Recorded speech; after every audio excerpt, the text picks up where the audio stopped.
aí, meu irmão, tudo em paz? Grande privilégio. Adiante. Tudo bem, Gilberto. Que bom vê-lo. Pastor Vitor é pastor da Igreja Presbiteriana do Boa viagem. Em Boa Viagem. Boa Viagem. Hoje ele está pastoreando Boa Viagem. Quando eu saí lá de Recife, ele estava na que fica no seminário. Lá no trabalho no seminário, né? Isso. Eu estava na capelania na época, não? Tava como capelão. Foi meu professor de Constituição e Ordem. Eu vi que você faltou as minhas aulas, não lembra nem que eu lhe ensinei. É assim, seminário e a gente quer esquecer. Teologia do culto também, o senhor deu aula, rapaz, foi algo que marcou. Me lembro que Marcão ficou encantado, falou: que negócio é esse, rapaz? Que aula é essa? Foi muito bom mesmo. Rapaz, eu me sentei aos pés desses grandes homens que hoje estão aí. Essa aula que Marcão ficou empolgado. Nós estudamos Apocalipse 4 e Apocalipse 5. Aí Marcos ficou, né? Marcos Vasconcelos ficou super animado com aquilo. E é um texto maravilhoso, de fato. Maravilhoso. Não tem como não se empolgar com a palavra de Deus, é isso mesmo. Rapaz, assim, esse é o grande desafio que a gente tem nos dias de hoje também, é mostrar à igreja, né, isso, como a escritura é empolgante. E é justamente dentro dessa estrutura de família que a gente vai ver o quanto a escritura tem a dizer também com relação à nossa caminhada. Eu estava falando aqui com os irmãos antes do senhor entrar, que a gente começou a conversar e a gente falou há algum tempo atrás, há 3 semanas atrás, a gente começou a discutir essa questão de família, e a gente vem trabalhando isso durante um tempo. Brainer falou sobre os papéis, né? A monografia dele foi sobre isso, foi muito interessante, inclusive. Ele falou sobre os papéis distintos e como isso reflete até mesmo dentro da igreja, quanto mais na sociedade.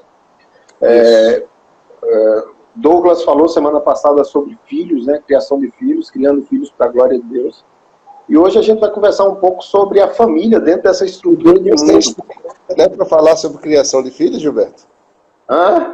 Douglas tem muita experiência para falar sobre criação de filhos, né? Douglas tem.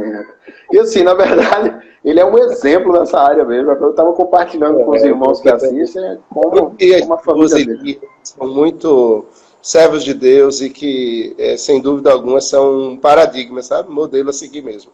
Verdade, de fato. Verdade. Meninos maravilhosos, os filhos deles são exemplares. Servos, assim, a toda prova, sabe? Muito bonita a família, muito linda. É verdade. É verdade. E hoje a gente vai falar, pastor, sobre a realidade da família da aliança dentro dessa estrutura de mundo. Nós temos grandes desafios, mas nós temos também além de privilégio, grande responsabilidade com esse mundo à nossa volta. O Senhor nos deu o privilégio de entender o Evangelho, de renascer, para justamente redimir aquilo que está à nossa volta. Deus nos usar dentro dessa estrutura de mundo. Então, assim, eu queria ler um texto rapidamente aqui, pastor, e a gente tomar como pontapé inicial para a gente conversar, é um bate-papo. Algumas pessoas entram e perguntam, e a gente vai respondendo, a gente vai conversando. Eu estive conversando com a Esli aqui uma vez, que a gente fez 2 lives, uma atrás da outra, não deu tempo da nossa conversa terminar, não. Mas, assim, Esli fala bem pouquinho, né, também, eles não se empolgam, né? Um abraço para o Esli, não sei se está nos vendo, meu irmão muito querido também. Muito querido, em nome de Deus. O versículo 15 do capítulo 2 de Gênesis, o Senhor, ele revela o seguinte: tomou, pois, o Senhor Deus ao homem e o colocou no jardim do Éden para o cuidar e o guardar. A gente vê esse aspecto cultural aqui já de forma muito clara, né? O Senhor colocou o homem para trabalhar e proteger. E aí a gente aplica isso para dentro da família, para dentro da sociedade como um todo, e a gente vai estudar justamente isso, essa questão da família no meio social e como nós podemos abençoar a cultura à nossa volta e como nós podemos fazer diferença na sociedade que nós estamos vivendo. Pastor, eu queria fazer uma oração antes da gente começar, para a gente começar a discutir esse assunto e conversar sobre isso. Amém. Deus, o Senhor conhece o nosso coração, o Senhor conhece os nossos desafios, o Senhor sabe, ó Deus, o privilégio que temos nessa noite de abrir a Tua Palavra, de conhecer aquilo que o Senhor revela e como nós somos necessitados e carentes, ó Pai, da Tua instrução. Nós precisamos desse alicerce, nós precisamos dessa estrutura para caminhar. Por nós mesmos nós estaríamos perdidos, mas pela Tua graça, pela Tua ação, pela Tua providência, ó Deus, pela regeneração que o Senhor trouxe às nossas vidas, nós podemos olhar o mundo agora, entender o mundo e compreender a nossa caminhada de maneira diferente. À luz da Tua santa palavra, meu Senhor, nós podemos caminhar. E nós pedimos nesse momento o auxílio do Senhor, para que outras pessoas venham conhecer, para que outras pessoas venham entender essas verdades maravilhosas que emanam da Tua palavra, para nortear e norteando a vida deles também de maneira significativa e poderosa. Em nome de Jesus, nós colocamos a vida do pastor Vitor diante do Senhor, que o Senhor use o Teu servo nessa noite como canal de bênção, como instrumento do Senhor, nesse bate-papo em nome de Cristo Jesus. Amém. Amém. Amém. Pastor, é um bate-papo, mas assim, não deixa de ser um bate-papo produtivo. Eu me lembro que a gente conversava no seminário, entre os alunos, a gente falava, rapaz, esse professor até quando pica fumo, né, uma linguagem que a gente usava lá no Recife, o negócio é substancial. Então, assim, conversando com vocês, nós vamos aprendendo e a gente vai crescendo, a gente vai desenvolvendo. Pastor, eu queria que o senhor falasse um pouco sobre essa realidade de família, os desafios que nós temos dentro da sociedade hoje, como nós podemos vencer, as interferências do próprio Estado, né, muita coisa que nós vivemos como família, muitos aspectos, tentando influenciar nossas crianças, e a cultura à nossa volta, de maneira muito direta, fazendo isso. E como nós podemos beneficiar a sociedade e nos proteger também, né? Eu acho que é um caminho de mão dupla. Nós beneficiamos e também nos protegemos. Esse é o princípio de ser igreja, né? Nós somos tirados do mundo, somos preparados e enviados como ovelhas ao covil de lobos, né? Para no mundo sermos instrumentos nas mãos do Senhor, instrumentos nas mãos do Redentor. Você foi muito feliz no texto de abertura, né? Porque quando a gente vai tratar de família e a gente vai tratar dos conceitos das coisas, a melhor coisa que tem é voltar para o início. Porque lá a gente tem os fundamentos, né? A gente tem os princípios todos bem colocados e na criação nós vemos os mandatos que o Senhor dá ao homem como a sua imagem e semelhança, não é? Criado para ser o detentor de uma ação no meio da criação que apresente e represente Deus, para que a criação veja Deus no homem. E esses mandatos, eu acho que você vem trabalhando isso, né? Eles pelo menos 3 mandatos, o mandato cultural, o mandato social e o mandato espiritual. Esses são, sem dúvida alguma, as 3 grandes áreas da vida do ser humano que devem ser vivenciadas de maneira que nós sejamos plenos e o propósito para o qual fomos criados, ele se cumpra. E não é diferente com a família, né? O grande desafio de nós, que somos os servos do Senhor, vivendo no mundo, voltarmos a esses mandatos e os cumprirmos integralmente para a glória do Senhor.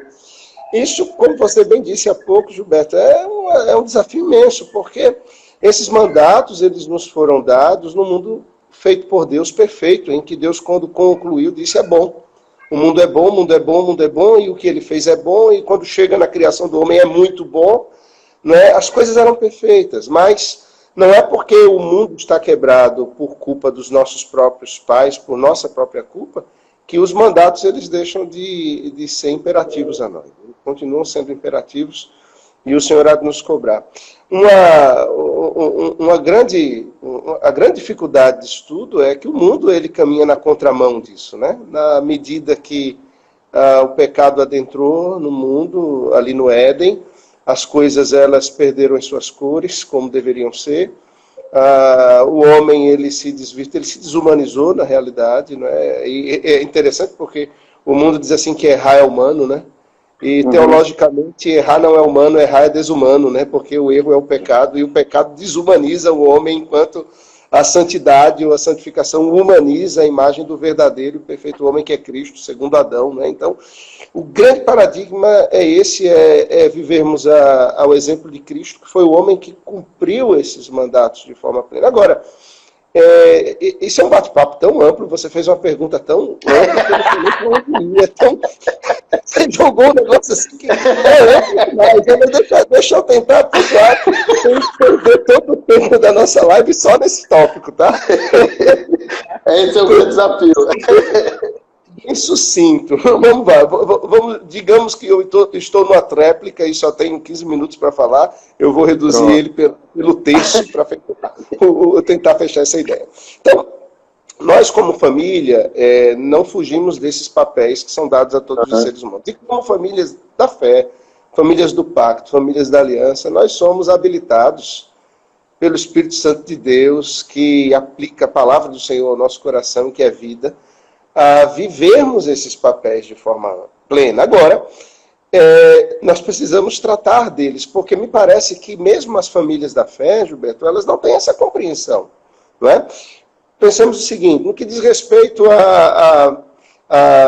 ao mandato espiritual, parece que esse é aquele mais visível, né, da vida cristã, então, só que ele é minimizado, ele não é maximizado, ele precisa ser maximizado, ele não pode ser minimizado. A minimização do papel espiritual está no fato de que nós, como famílias da fé, cumprimos o nosso papel quando nós vamos à igreja, quando nós damos os dízimos, quando nós participamos de ministérios, quando, né, de alguma maneira, nós estamos cumprindo uma formalidade, digamos, religiosa, um ritual. E, de fato, isso não é espiritual. Você falou sobre conversa, né? E esse é um bate-papo. Por exemplo, isso é um exercício de espiritualidade, não é? Com certeza. Um bate-papo intencional para a glória de Deus. A gente não perde tempo com as nossas conversas.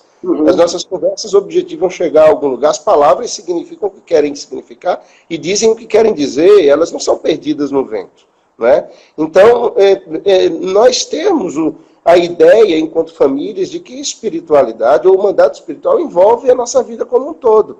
É aquela ideia, por exemplo, dos holandeses, né, dos reformados holandeses, que desenvolveram tão bem através de Kuyper a ideia, né, de mandato cultural, em que eles saíam às ruas com um chapéu na cabeça e eles diziam assim, a oração e a meditação com o chapéu na cabeça. Porque eles entendiam o seguinte, se eles saíam de casa a uma relojoaria, e aí eu falando relojoaria porque holandês gosta de relógio, né? Se eles iam de bicicleta, a pé, se eles iam a um trabalho, ou à escola, ou no caminho eles iam a algum canto, eles o faziam de forma meditativa. Aquele era um exercício espiritual. Mas, por exemplo, vamos pensar em Jonathan Edwards, né? O grande filósofo teólogo americano. A gente não fala sobre isso, mas Jonathan Edwards está entre os talvez 5 ou 10 maiores vultos, figuras e personagens da história americana. Era um pastor, né? Um pastor congregacional. E Jonathan Edwards, ele não perdia tempo. Ele andava a cavalo e as suas andanças a cavalo eram espirituais. Eram momentos em que ele estava contemplando o Senhor, pensando nas coisas de Deus. E aqui e ali ele parava e ele tirava um cotoquinho de carvão do bolso do casaco e um pedaço de papel, e ele anotava o que ele chamava de insight.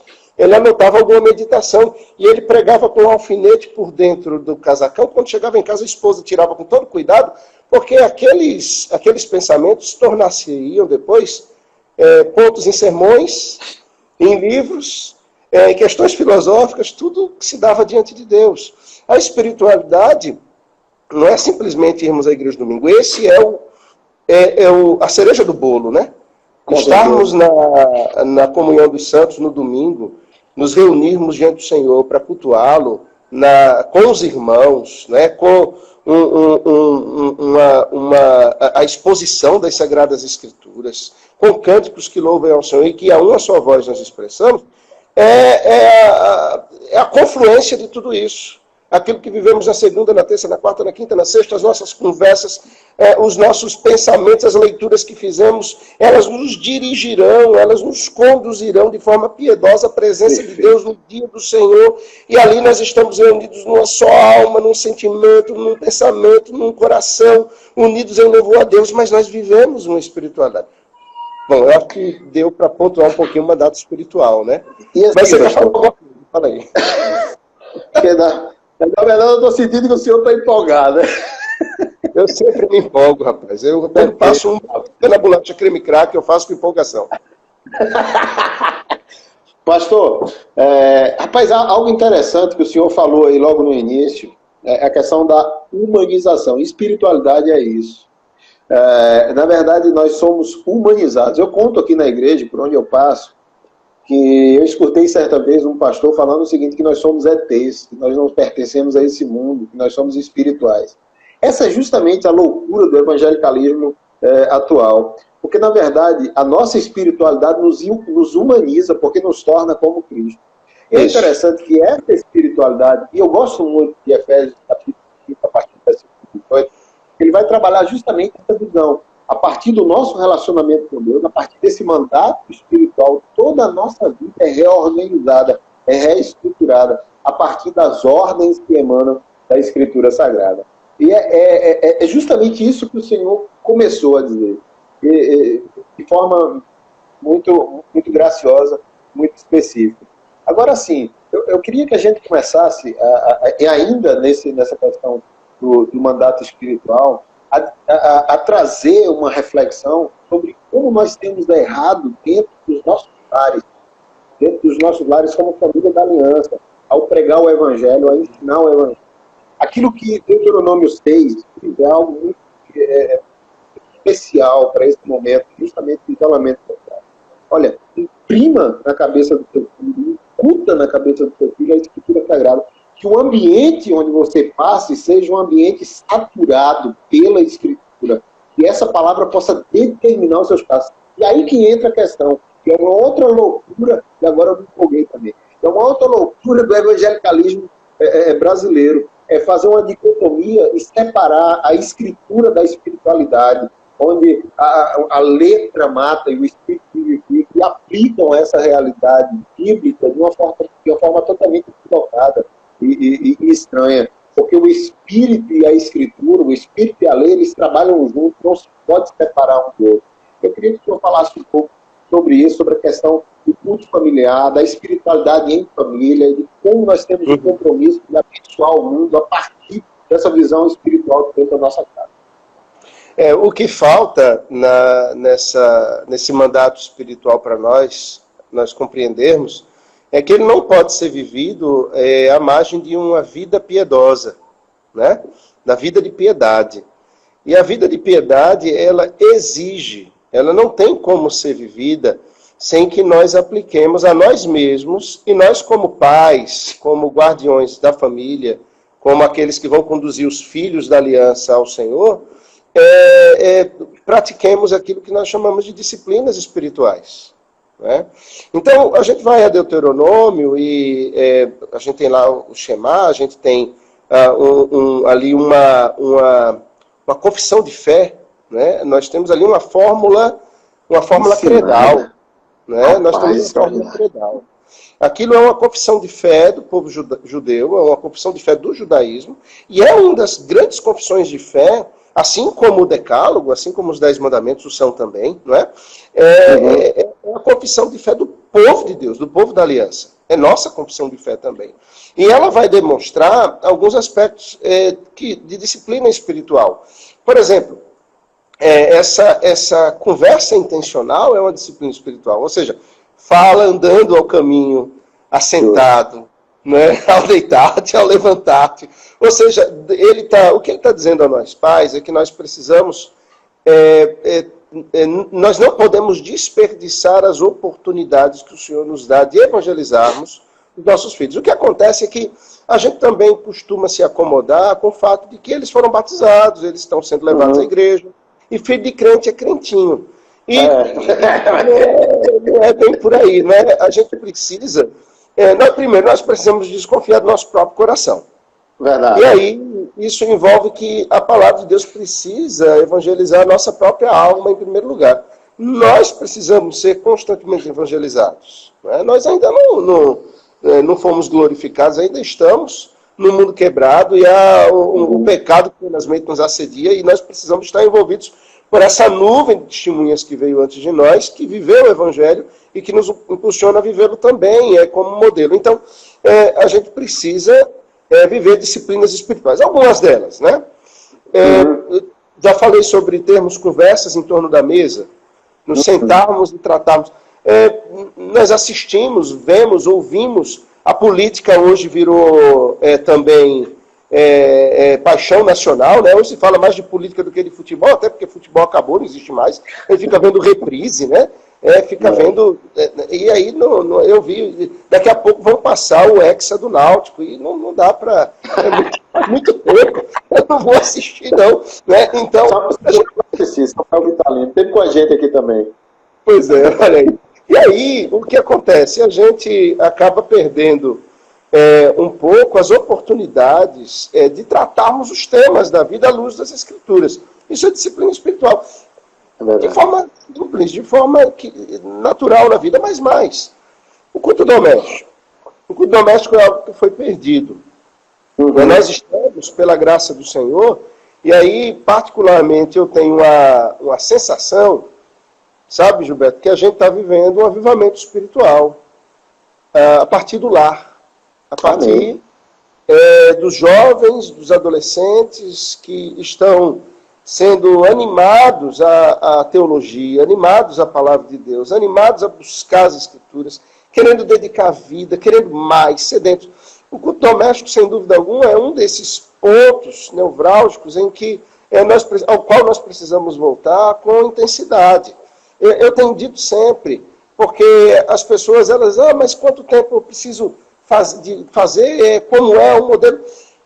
Deus tem dado, pelo menos para nós aqui na Igreja de Boa Viagem, uma oportunidade ímpar de treinar as pessoas para o culto doméstico. Porque, na medida que nós não estamos nos reunindo ainda, eu sei que vocês aí já retomaram um pouco as coisas, né? Nós oramos que, pelo menos parcialmente, em breve, isso aconteça aqui, mas houve uma grande oportunidade.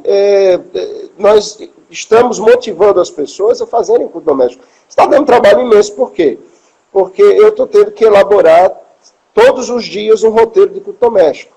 Então, desde que nós começamos nessa pandemia, né, nós estudamos o livro de Atos, e hoje foi o capítulo 16 de Apocalipse. Estudamos o livro de Atos inteiro, começamos o livro de Apocalipse e já estamos no capítulo 16. Então, ali vem um roteiro, né, de oração, de um cântico, de leitura bíblica, de questionamentos para serem feitos em família, que é um modelo, mas é só um modelo. Ontem, numa outra live, falava sobre culto doméstico e alguém perguntou assim, eu tenho um filho de um ano e meio, como fazer o culto doméstico com ele? Claro que com a criança de 1 ano e meio você não vai levar 1 hora de culto doméstico, você vai fazer 15 minutos, não é? Dentro da condição, 20 minutos, dentro da condição. Eu tenho um outro desafio, porque eu tenho crianças aqui de 3 anos a 14, então são faixas etárias muito distintas e o culto tem que agregar todo mundo ali, doméstico, então é um treinamento para todo mundo, né? Acaba sendo. Mas, e nos lembrarmos que esse papel é primordialmente exigido de nós homens. Esse é um outro problema. Há muitas irmãs que têm sofrido, muitas irmãs que têm chorado e amargado a tristeza de verem os seus maridos crentes desinteressados no culto doméstico. E a leitura que elas fazem com uma grande compreensão das coisas, com verdade, é que eles não estão interessados na família, nem no crescimento espiritual dos filhos, nem no crescimento espiritual delas mesmas, porque eles não se envolvem no culto doméstico. Então, eu me lembro daquele livro do Richard Baxter, né, o pastor reformado, o Manual de Discipulado, e lá o Richard Baxter aponta o que ele fazia. Ele pregava no domingo na igreja e na segunda-feira ele começava a visitar as pessoas ali da igreja, os membros da igreja, e ele ia de casa em casa. Claro que a gente está falando aí do século XVII, onde as coisas não eram tão apertadas e corridas como são hoje. E ele visitava, família por família, ele batia ali a porta de cada família, e ele fazia uma avaliação, ele perguntava onde é que está o seu marido? Quando a esposa atendia a porta, dizia, olha, ele está lá atrás. Até porque a oficina era no quintal de casa, o trabalho era manual, né? E ele pedia para entrar e ele fazia uma pergunta. Na frente do marido, ele virava para a esposa, depois de cumprimentar o marido, disse, como é que o seu marido ele tem aplicado as verdades bíblicas que têm sido pregadas na igreja à sua família no culto doméstico?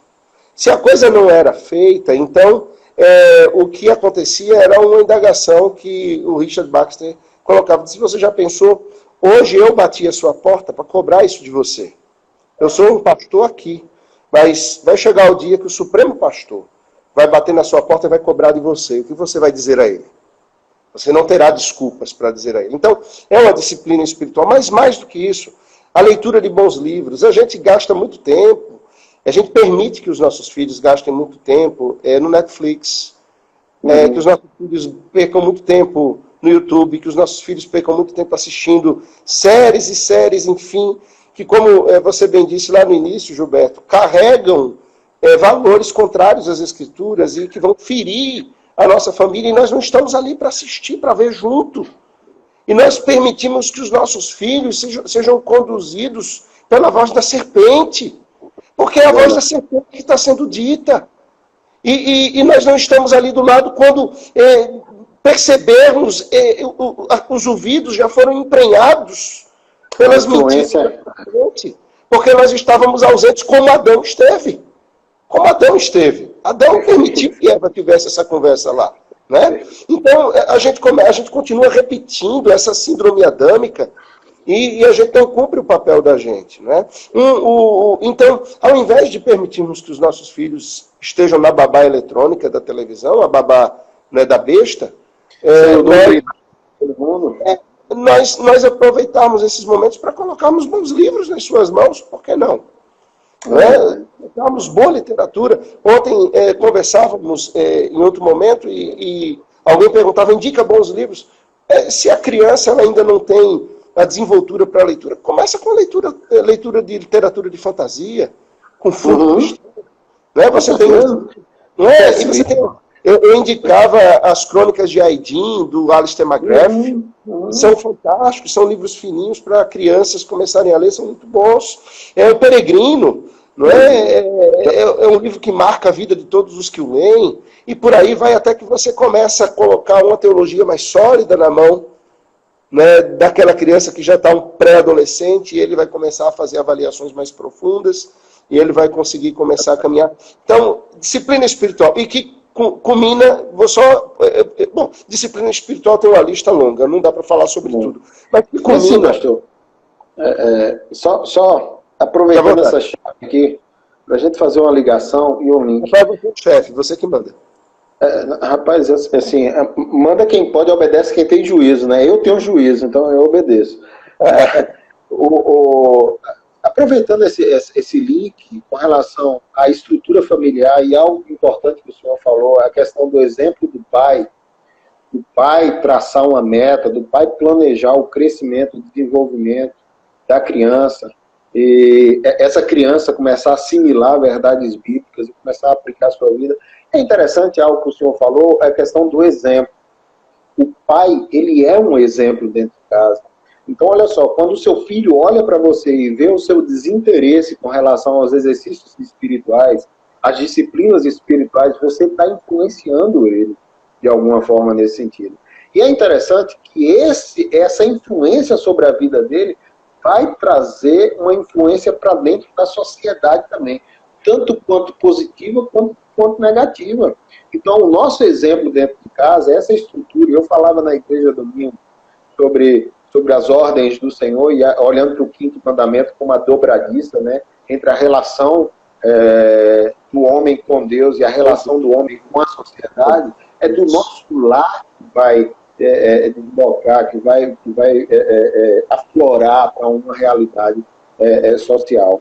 Então, assim, é de suma importância a gente compreender isso. O nosso lar ele é o veículo que Deus vai usar para abençoar a sociedade à nossa volta. Assim, assim, como o senhor falou, faz muita coisa, muito assunto, é muita informação. Assim, a gente fica deslumbrado, porque a gente pensa logo em mandato social já, né? A mente já vai para o mandato social. Nisso que você falou agora. Aí é esse link que a gente tem que fazer, porque assim, a construção ela é muito importante, e a gente vem construindo esse pensamento dentro da nossa caminhada. E hoje a gente teve a oportunidade de relembrar alguns aspectos daqui, que são imprescindíveis. É algo que a gente precisa acordar com muita força mesmo. Essa realidade do avivamento, ele precisa acontecer, e eu também creio que ele vai acontecer justamente partindo da família. A gente já passou dos 40 minutos, né? Então, assim, é isso que a gente trabalha essa questão do mandato social, do mandato cultural, senão a gente não sai do lugar. Então, assim, eu queria beber do senhor, aproveitar o senhor aqui hoje à noite e adquirir e receber informação e abençoar os irmãos que estão ouvindo aí, dentro dessa visão de que a família é esse link, essa dobradiça que vai produzir uma relação com Deus e abençoar uma estrutura social. Pois é, e isso é tão importante e tem sido tão atacado nos nossos dias, não é? Olhando para as Escrituras, nós percebemos muito claramente algo que a sociologia depois foi definir e bebeu do próprio cristianismo, e essa era, na realidade, a base. Quando eu estudei, sociologia, lá em 1900 e... Deixa pra lá. Faz tempo, o conceito... É tão antigo, não.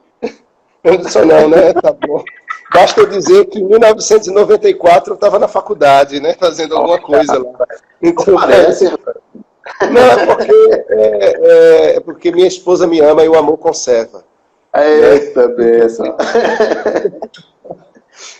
Então, vê só, lá naqueles idos, a sociologia tinha uma definição para a família. Não sei se você lembra, alguns que nos ouvem vão lembrar disso. A definição de família era: a família é a célula máter da sociedade. Essa era a definição que a sociologia dava. E ela estava corretíssima. O que ela dizia era o seguinte: olha, sem família não existe sociedade. Sem família não existe sociedade. O que ela está bebendo, a sociologia, e observando da própria história da humanidade, e da história da redenção nas Escrituras, mesmo sem querer, é que Deus instituiu um princípio na família, e que toda a sociedade ela parte desse modelo patriarcal. Mas falar isso que eu disse agora, isso é um palavrão. Dizer isso nos nossos dias é um palavrão. Falar de família patriarcal, família como sociedade, porque na pós-modernidade, e vejam só, nós não percebemos, mas o ponto de virada, né, desses valores ocorreu. Ele foi lançado ali na Revolução de Berkeley, né, na década de 60, na Revolução hippie, nos Estados Unidos. Ele chega no Brasil na década de 80, assim, quebrando princípios e valores cristãos. Na década de 90, Xuxa estava cantando sobre Aquários, né? E aí era uma outra, trazendo outras ideias, e aquilo fazia parte de uma cultura. Hoje nós vivemos a pós-modernidade instalada com seus valores, né? Com espírito, diabólico, contrário às Escrituras, contrário ao Evangelho, disseminado. Eu me lembro de uma amiga... O Espírito do Anticristo, sem dúvida alguma, é um espírito do Anticristo. Ele esteve presente em todos os tempos, mas agora mais nunca, nos valores, não é? Então, a escritora do Harry Potter, quando ela escreveu o livro, ela disse: ele vai ser mais famoso, vai ser o menino mais famoso do mundo, ele será mais famoso do que o menino Jesus. Essa foi a frase dela quando ela escreveu Harry Potter, o primeiro volume, o propósito dela. E ela é uma grande propagandista da cultura, não é, de uma religião pagã, não é, druida, e essa é a proposta, tem nada de graça, as coisas são bem pensadas, né? E aí a gente chega na pós-modernidade, e eu me lembro de uma amiga minha, lá na época de faculdade, ela era uma iraniana e adepta de uma religião dessas religiões chamadas religião da nova era, apesar de ser uma religião antiga também, que era a religião Bahá'í. Ela já tem crescido no Brasil e há um grande templo Bahá'í na Índia, visitado por muitas pessoas do mundo todo, é uma arquitetura belíssima. Mas ela falava e eu tentava evangelizá-la. Eu falava de Cristo, eu falava do Evangelho a ela, e eu me lembro de uma frase que ela me disse quando eu falava do Evangelho, da lei de Deus, da lei moral de Deus, e ela me disse assim: Vitor, isso é a maior bobagem que você está me falando. Isso é a maior bobagem. Eu disse, eu tomei aquele impacto, né? E eu disse, por que isso é bobagem? E ela disse assim, é bobagem porque todos esses valores que você está apontando para mim como verdadeiros e caros, eles são valores que estão desaparecendo. O que está acontecendo é que alguém, ela dizia, está removendo a lama do rio. E aquilo que estava embaixo vai vir para cima. E isso que você acha que é tão belo e que está aqui em cima vai descer lá para baixo. Então, ela estava falando de uma troca de valores, de uma troca de princípios dentro da linguagem que ela me apresentou. E é exatamente isso que a pós-modernidade está fazendo. Exatamente isso que a pós-modernidade. E aí o que acontece? A família deixa de ser a célula máter. A célula máter agora sou eu. Sou eu. O eu individual, o individualismo, o eu privatizado, o eu relativizado e o eu que nega Deus. Eu sou. Então eu faço a minha verdade. Agora veja a incoerência, né? Porque ao tempo que se fala de uma liberdade no relativismo, da privatização de valores e na morte das metanarrativas, que é a tríade infernal da pós-modernidade, né? A gente vive um tempo em que, dentro dessa pós-modernidade, os princípios e os valores governamentais, eles são princípios e valores do Estado redentivo e máximo. Então, veja a loucura que é, e é a incoerência dos valores privatizados, relativistas e fora das escrituras. O homem individualmente é o grande valor da sociedade, mas quem dá valor a este homem na sociedade é o Estado. Se o Estado não disser que ele vale alguma coisa, ele não vale nada. Porque nós estamos vivendo aquilo que a gente olha, quando olha para a palavra de Deus, aquela besta de Daniel, né? Aquela besta que Daniel vê, de João vê também em Apocalipse, né? Esse emaranhado de valores que ora são conectos, ora são desconectos, mas que forma uma panela de princípios diabólicos que regem as pessoas para o precipício. E a gente precisa acordar para isso. Nós precisamos acordar para isso, porque a palavra de Deus é contrária a todas essas coisas e nós não podemos ter essas marcas, né, em nós. A marca que nos distingue é a marca do Cordeiro, é a marca de Cristo, é o santo evangelho dele. E nós olhamos para a palavra dele e não existe separação entre lei e evangelho, Antigo Testamento, Novo Testamento. Não existe essa separação, não. É uma lei só, um evangelho só. De Gênesis a Apocalipse nós temos o evangelho redentivo sendo apresentado, né?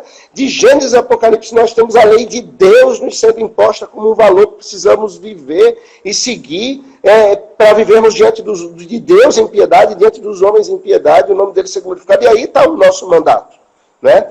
O mandato social, ele vai... você falou em Efésios, e esse é o texto clássico, né? A gente chega no capítulo 4 de Efésios e Paulo está falando da unidade da fé.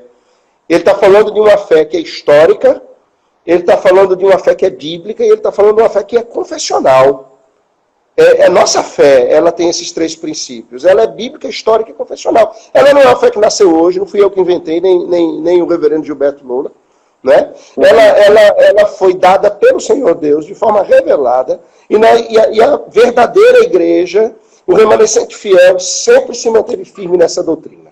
Ela é histórica. Nós somos um elo de uma corrente espiritual. Nós não estamos deslocados no espaço, não. Nós estamos ligados a uma nuvem de testemunhas que veio antes de nós, mas ela é bíblica porque ela é fundada nas Escrituras, nesse princípio redentivo que o Senhor nos dá, nessa história da redenção, que é a história do amor de Deus pelo seu povo.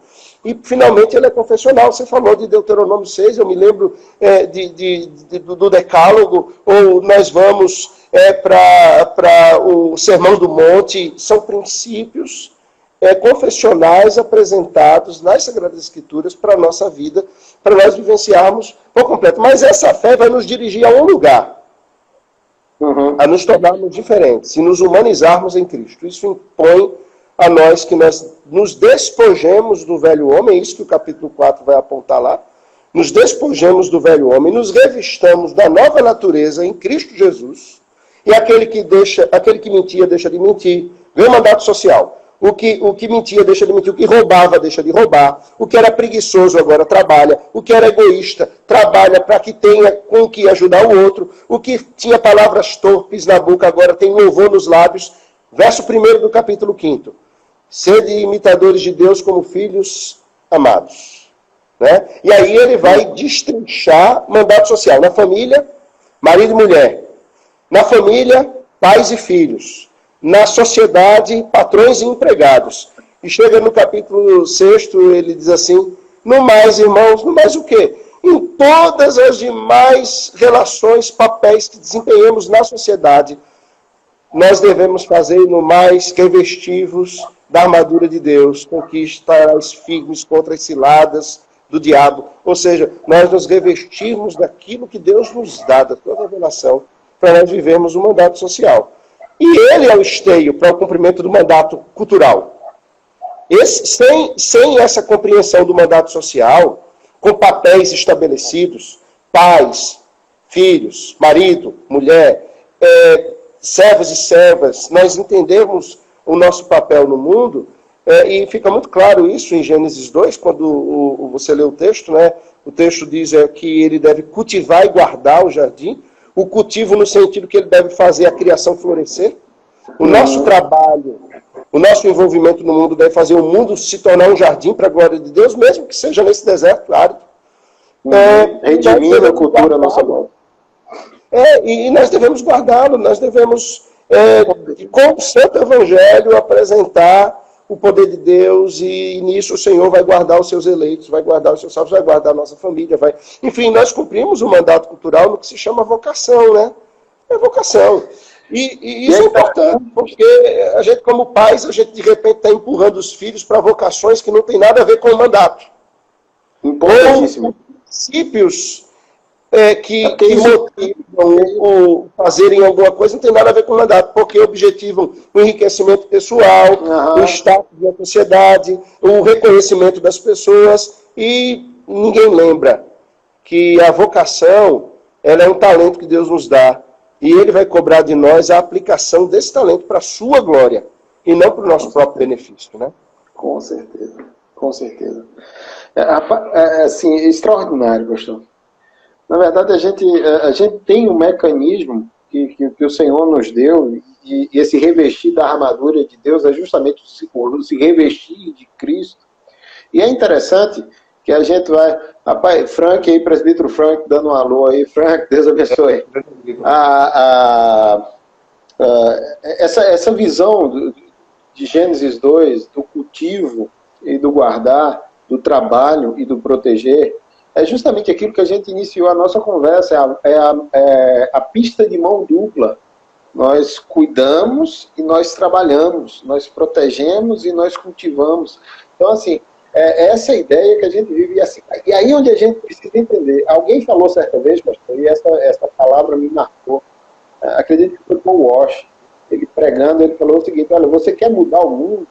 Vá para a sua casa e ame a sua esposa, e ame a sua família. Então, muitas vezes a gente está tão preocupado com essa realidade do mundo, a gente está tão preocupado com a transformação do mundo, com a evangelização de outras pessoas, a gente esquece do nosso lar. A gente esquece que o nosso lar é essa estrutura máter da sociedade que vai justamente moldar e redimir a cultura que está à nossa volta. É isso mesmo. E o Senhor vai nos cobrar disso, né? Do que adianta nós, por exemplo, como pastores, sermos bem-sucedidos numa igreja local, muitas pessoas ouvirem o evangelho através de nós e nós amargarmos os nossos filhos dizerem que não viram o evangelho da nossa boca, ou não viram o evangelho sendo vivido na nossa vida. Nós seremos, né, isso será muito triste para nós. Então, nós não podemos nos esquecer que não adianta nós sermos bem-sucedidos fora de casa e sermos derrotados no lar. Não é o lar que importa. E eu gosto muito de um texto que o Moses Rushdoni ele tem, em que ele fala de governo. E ele coloca algumas esferas muito interessantes. Ele fala do governo pessoal. Eu preciso ter um governo de mim mesmo, que se chama domínio próprio, no Espírito de Deus, diante da lei de Deus e dos homens. Mas há uma segunda esfera de governo que é a mais importante fora de mim, que é a família. Eu preciso governar a minha família de maneira que o nome do Senhor seja glorificado nela. Ali precisa ser um reinado, precisa ser um principado onde Cristo esteja sentado no trono. E Ele nos conduz, Ele nos dirige e nós sejamos os seus súditos. Né? Mas o que acontece é que isso tem sido negado e tem sido tirado. Né? A família tem sido negada, por exemplo, a escola tomou lugar da família, os professores tomam o lugar dos pais. A igreja, às vezes, é dada a ela a importância que seria da família. Quando pais querem que os pastores e os professores do departamento infantil convertam as crianças, falem do evangelho. Mas do que adianta nós falarmos do evangelho se durante 6 dias na semana os pais não vivem o evangelho? Então, bom, fica meio que desigual. É claro que né? Opera milagres, né? E opera mesmo. Então nós precisamos compreender que há esferas de governo e nós somos os governantes, nós pais, maridos e mulheres, somos os governantes do nosso lar. E nós vamos ser cobrados, porque nós não somos governantes porque somos reis na nossa própria autoridade. Nós somos governantes porque nós somos ministros do Supremo Rei, que é o Senhor da Glória. Ele nos deu esse papel como vice-regentes da criação, né?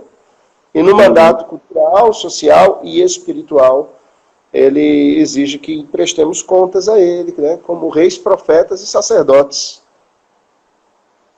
A imagem do filho dele. E assim, na verdade, a gente vê o grande privilégio que nós tivemos em receber Cristo, rei, profeta e sacerdote, e sendo reestabelecido dentro dessa organização do mundo e compreendendo o mundo a partir da Escritura. Isso foi um grande privilégio e um grande milagre, né? Hoje a gente vive as pessoas falando de tantos milagres, e tantos milagres, e tantos milagres, e esquecem-se do maior milagre, que é o milagre da regeneração, do nascer de novo, do ser nova criação. Então, olha só, Deus nos deu esse privilégio, mas Ele nos deu também uma grande responsabilidade.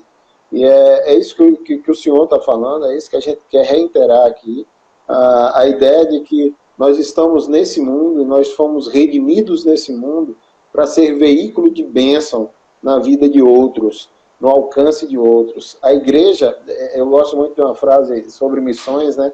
O Senhor não criou a igreja não criou uma missão para a igreja, mas o Senhor criou a igreja para uma missão. E essa missão é justamente mostrar ao mundo quem Deus é. E nós, como família, nós temos também essa prerrogativa. Nós temos também essa responsabilidade, que não deixa de ser um grande privilégio também. Eu gosto muito de uma frase, dentro disso você falou uma coisa muito, muito importante aí.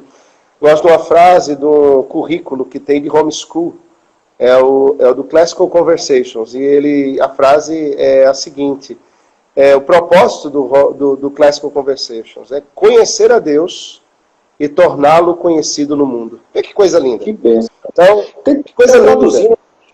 Esse livro? O Classical Conversations, ele tem sido traduzido no Brasil.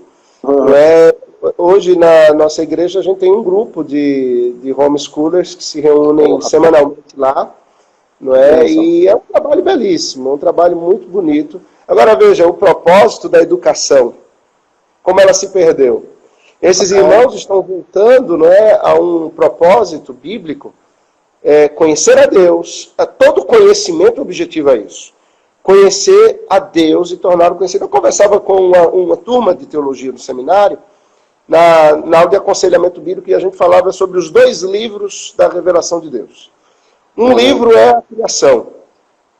O outro livro é as Sagradas Escrituras.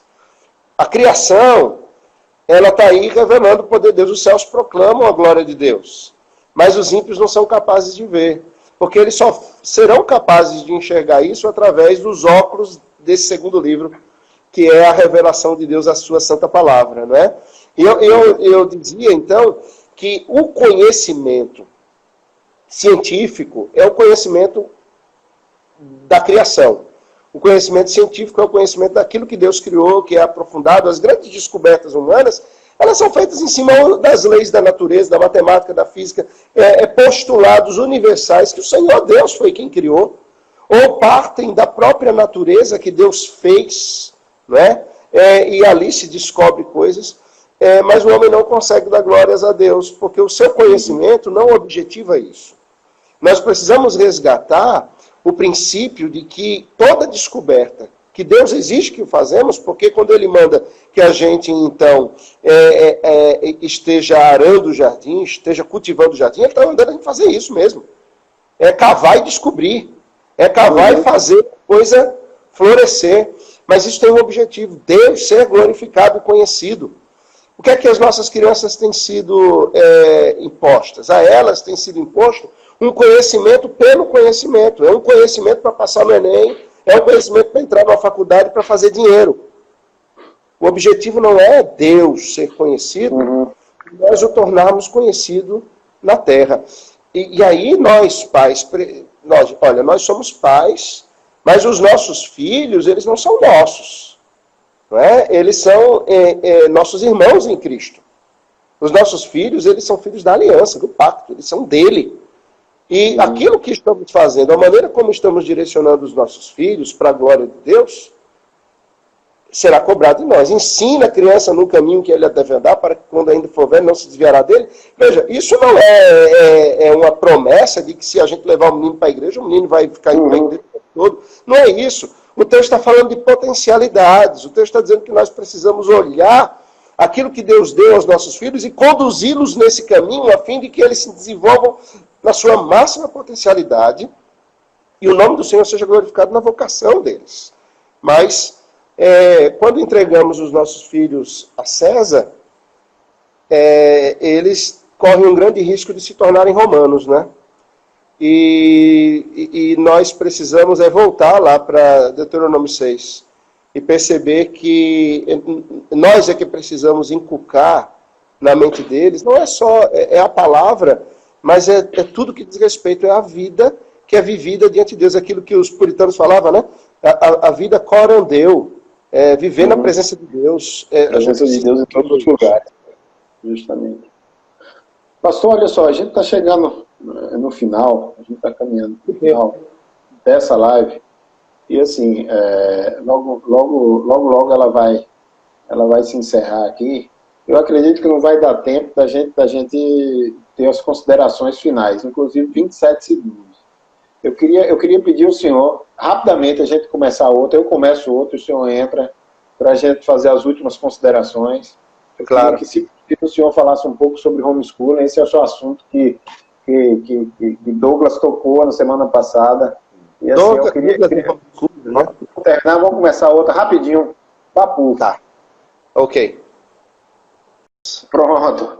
Pastor, escute só. Rapaz, é algo que eu me interesso muito, e assim, é algo que, mesmo que a gente não faça homeschooling totalmente, mas de alguma forma a gente trabalha essa questão da educação, porque a educação é responsabilidade nossa, a gente tem que cuidar dos nossos filhos com relação a isso.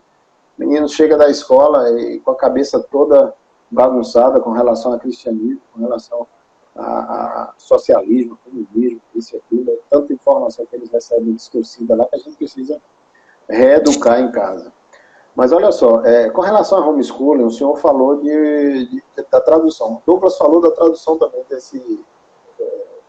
O Classical Conversations. Justo. Inclusive tem um treinamento que eles fazem no Rio de Janeiro para pais, para aqueles que querem iniciar, porque o homeschool é um mundo gigantesco, né? Com certeza. E as pessoas, elas acham que é simplesmente botar as crianças em casa e dar qualquer coisa para eles. Não é, existe um currículo não é? Existe prestação de contas, existe avaliação. Por exemplo, no Classical Conversations existe as matrículas são feitas num número limitado de alunos em turmas. Classical Conversation é um programa? É um programa que abrange desde as crianças pequenininhas até a entrada na universidade. Então, eles vão tratar todos os assuntos. Agora, o Classical Conversation, ou Conversas Clássicas, né, ela vai tratar todo o ensino a partir da palavra de Deus, a partir de princípios bíblicos. O objetivo, ele é cristão, com princípios reformados, e ele vai apresentar a proposta de Deus ser glorificado no conhecimento da criança. Então, como você bem disse, conquanto a gente precisa separar o seguinte, né? Às vezes algumas pessoas estão colocando a proposta do homeschool como algo redentivo, não é isso. E aí eu me coloco contrário, sabe? Me coloco contrário. Como assim? Algumas pessoas se levantam, não está fazendo homeschool e está pecando. Não é isso. E não dá. Ou a família que faz homeschool é mais crente do que a que não faz. Esse discurso não cabe, não é por aí. Mas a gente precisa, como cristãos, compreender o valor do homeschool também. Com certeza, com certeza. Que sejam fundadas em princípios genuinamente bíblicos. Ainda mais, veja, eu sou adepto da proposta de um Estado liberal, econômica e na iniciativa privada às últimas consequências. A minha tese é que o Estado ele tem que ter um currículo mínimo e não um currículo máximo. Nós temos um Leviatã, nós temos uma quimera que tenta nos engolir, que é o currículo do MEC. O currículo do MEC é uma tragédia, o currículo do MEC é uma desgraça, o currículo do MEC é diabólico. Né? As nossas escolas confessionais, e eu faço parte de conselhos de escolas confessionais, sofrem, porque elas são muitas vezes atacadas por procuradores do Ministério da Educação, querendo que no currículo de uma escola dita confessional se tenha ensinos ideológicos, como, por exemplo, gênero e coisas mais, para crianças pequenas, por exemplo. Isso é um problema, isso é um perigo, isso é um problema gravíssimo. Então, a gente luta, enquanto defensores de escolas confessionais, com a impossibilidade de vivermos, de fato, a confessionalidade e as últimas consequências dentro da escola. Porque se a escola é confessional e ela parte de uma iniciativa privada, veja, as escolas confessionais têm nenhuma pública. As escolas confessionais ou estão ligadas a igrejas, ou são escolas por princípios bíblicos que estão ligadas a missões ou a famílias cristãs. Elas não pertencem ao Estado, nem a uma iniciativa do município, nem do governo do Estado, nem do governo federal. Isso é parte da iniciativa privada. Portanto, a minha defesa é que deveria haver um currículo mínimo de matérias exigidas a todas as escolas de modo geral, mas que as escolas fossem livres para, de fato, viver a sua confessionalidade. Sabe? O Estado seria mínimo também na educação, né? Exatamente. E aí a gente não tem essa possibilidade. O homeschool ele vai na direção oposta do que o Estado máximo propõe, não é? Que é a família retomar a criação dos filhos. Isso é constitucional. O STF, inclusive, se manifestou, não é, dizendo que não há inconstitucionalidade na prática do homeschool, mas que há uma carência de normas que regulamentem. Essas normas regulamentares são estaduais. Elas serão a partir de projetos de leis das Assembleias Legislativas de cada estado. Então, os crentes aí, a turma adepta, homeschool, precisa pressionar os deputados nos estados para que eles... Aqui em Recife há projeto de lei já, aliás, aqui em Pernambuco há projeto de lei. Inclusive, há um deputado estadual cujos filhos estão nesse grupo de homeschool que reúne-se na nossa igreja. E eles são defensores, né? Então, há toda uma estrutura, a coisa não é solta, a coisa não é largada. As pessoas dizem assim, as crianças do homeschool elas não interagem com outras crianças. Isso é a maior bobagem da face da Terra. Por exemplo, eles se reúnem uma vez por semana lá na igreja, eles passam o dia inteiro lá. O dia inteiro. Eles têm a apresentação, eles não têm aulas, mas são as apresentações daquilo que eles estudaram durante aquela semana, e todos eles precisam apresentar dentro do currículo.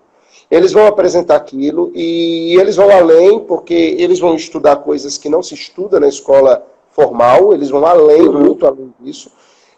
Eles almoçam juntos, e à tarde eles continuam com a atividade. É um trabalho primoroso, é um trabalho belíssimo, sabe? Eu sou um árduo defensor, mas também sou um defensor da escola confessional. Né? De que nós tenhamos escolas que possibilitem a família cristã ter os seus filhos num ambiente de segurança e em parceria com a escola.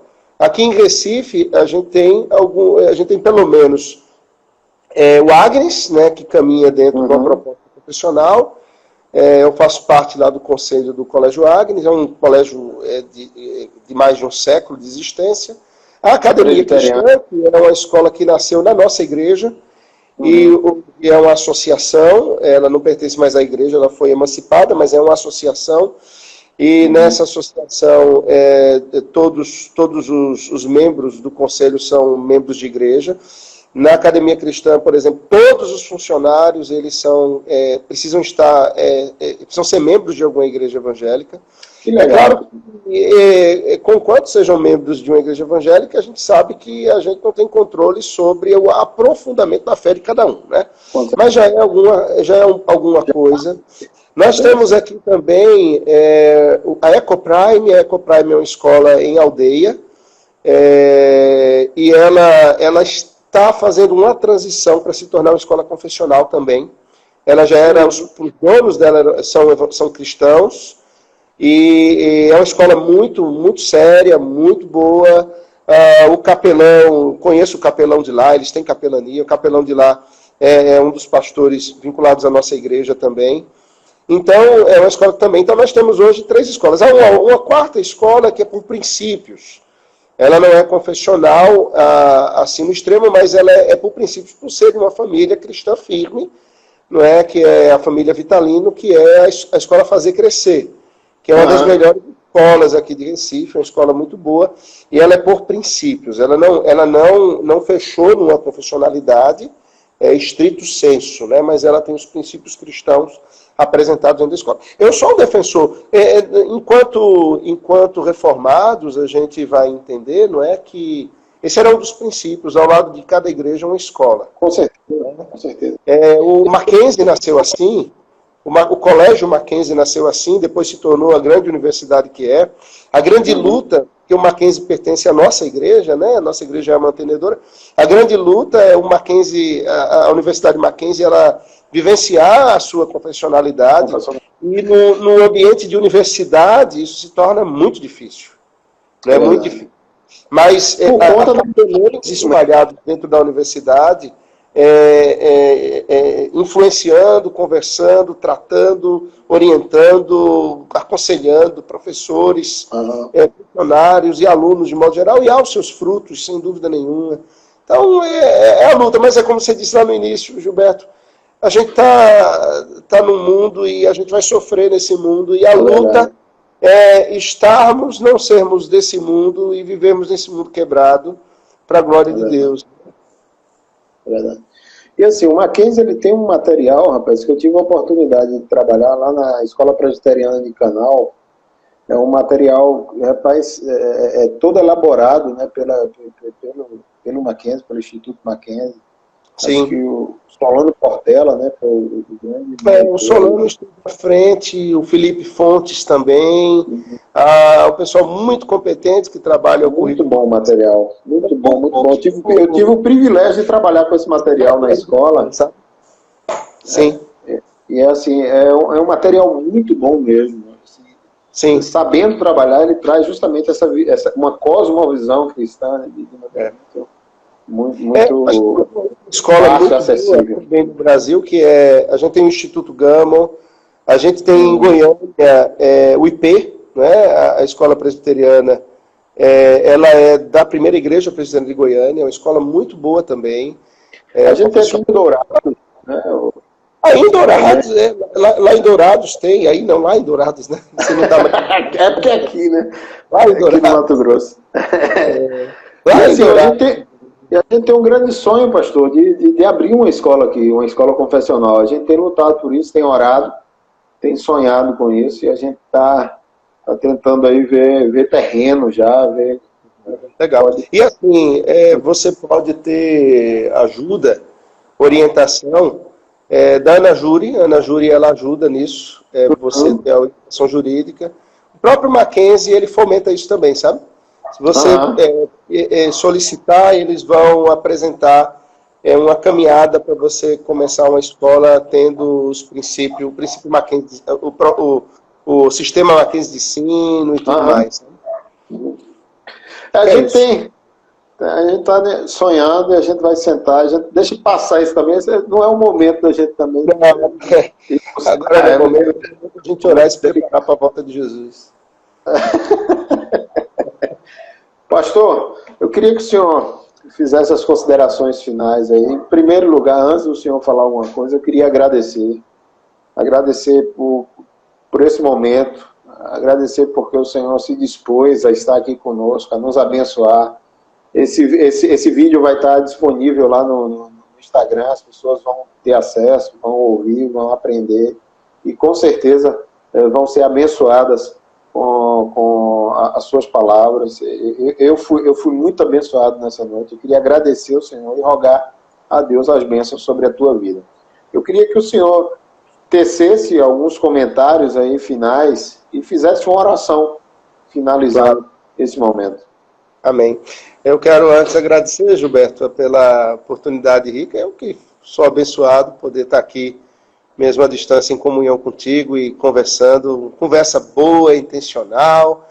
Isso é muito joia. O senhor está devendo uma visita, né? Você está lembrando? Oi? Está devendo uma visita para a gente. Desde lá da Bahia e agora... Tá essa fase que a gente está proibido de sair de casa, me convide que eu vou com a maior alegria, viu? Vou com muito prazer, sem dúvida alguma. Tá certo. Mas eu quero agradecer o convite, Gilberto, nos reencontrarmos aí, conversarmos sobre a palavra de Deus, é algo que nos empolga, né? A gente fala sobre as Escrituras e ela faz arder o coração da gente, então é um privilégio, de fato, a gente poder ter uma cosmovisão bíblico reformada. Nós somos privilegiados, o Senhor Deus tem nos abençoado imensamente. Eu sou grato por poder compartilhar. E finalmente, não é, o que eu queria dizer é que nós precisamos, para vivenciarmos todos esses aspectos, quer seja do mandato espiritual, social ou cultural, nós não conseguiremos fazer pelo nosso braço. Isso é fato. Nós somos necessitados, falhos, não temos condições de dar um passo sem nós mesmos. Na realidade, a própria criação do homem impõe ao homem o fato de que ele não é autônomo, né? Nós não somos autônomos, nós somos carentes de que o Senhor nos tome pelas mãos e nos conduza e nos dirija, e graças a Ele que nos deixou o seu Espírito, que nos conduz, né? O Consolador que nos dirige no caminho da fé. Mas nós precisamos, a minha palavra de incentivo, nós precisamos nos esforçar. E aí essa realidade, não é, da santificação, não é, da busca por uma vida piedosa. O Senhor infunde ao nosso coração a fé para a salvação, mas nós precisamos desenvolver a fé da salvação. Né? Essa fé do dia a dia, essa fé vivenciada nas nossas conversas, nas orações com os filhos, no planejamento familiar, na maneira como investimos as nossas finanças, na maneira como educamos os nossos filhos, aonde os matriculamos. Aí eu estou falando de coisa séria e aparece Mazinho aqui me chamando de lindo, vê? É demais, né? Sério. Mas, enfim, nós buscarmos ao Senhor nesse fim com ímpeto, com vigor, não desistirmos. Eu sei que muitas vezes é difícil, disciplina é muito difícil. As disciplinas espirituais, elas são de qualquer disciplina é difícil. A gente, nós somos meio largados, né? E a gente não gosta muito de... A gente tem aquela coisa do regime, né? O regime precisa de disciplina e a gente sempre começa na segunda-feira. E a segunda-feira do regime nunca chega, né? Porque requer disciplina.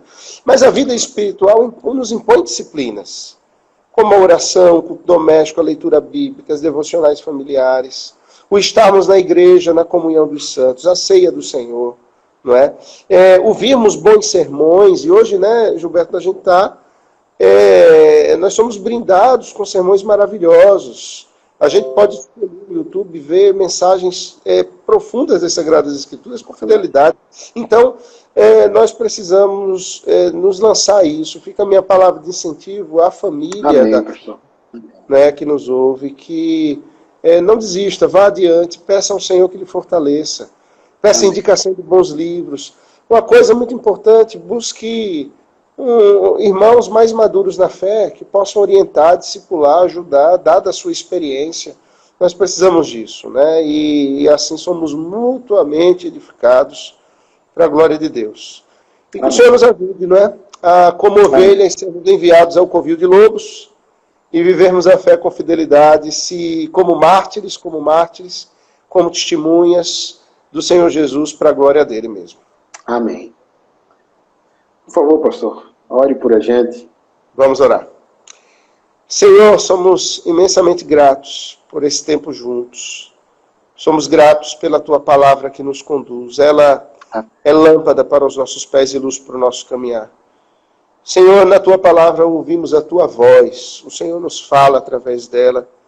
E, Senhor, a Tua voz é como a voz de muitas águas. Quando o Senhor fala, o Senhor troveja como Deus da glória. E, portanto, as vozes do mundo, as vozes das ideologias contrárias às Sagradas Escrituras, a voz do espírito do século, do espírito do anticristo, essas vozes não são ouvidas por nós, porque os nossos ouvidos estão atentos ao que o Senhor tem a nos dizer.